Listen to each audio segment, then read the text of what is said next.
আজকে আমরা বানাবো ছাতুর তরকারি। ছাতুগুলো এভাবে কেটে নিয়েছি।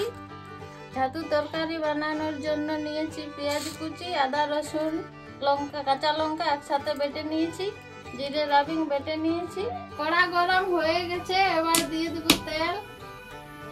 তেল গরম হয়ে গেছে, এবার ছাতুগুলো দিয়ে দেবো।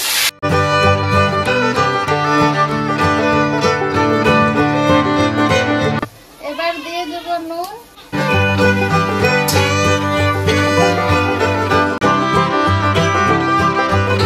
এবার ছাতুটাকে জলটা যতক্ষণ না শুকোয় এমনি নেড়ে নেড়ে ভাজবো।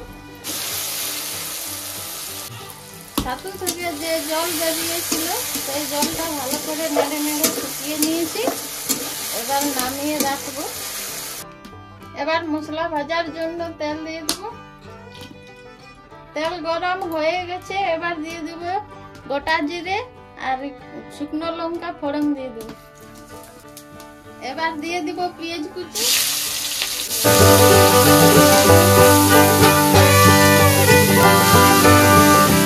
পেঁয়াজটাকে হালকা করে ভাজবো, খুব লাল লাল করে ভাজবো না।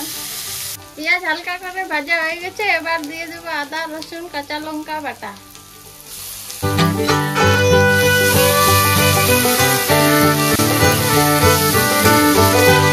আদা রসুন ভাজা হয়ে গেছে, এবার দিয়ে দেবো জিরে বাটা।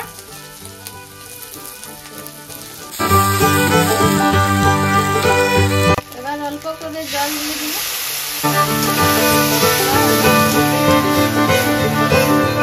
এবার পরিমাণ মতো হলুদ দিয়ে দেব।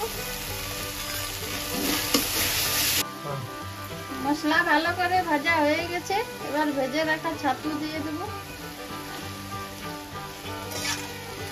ভেজে রাখা ছাতু দিয়ে একটু ভালো করে নাড়বো।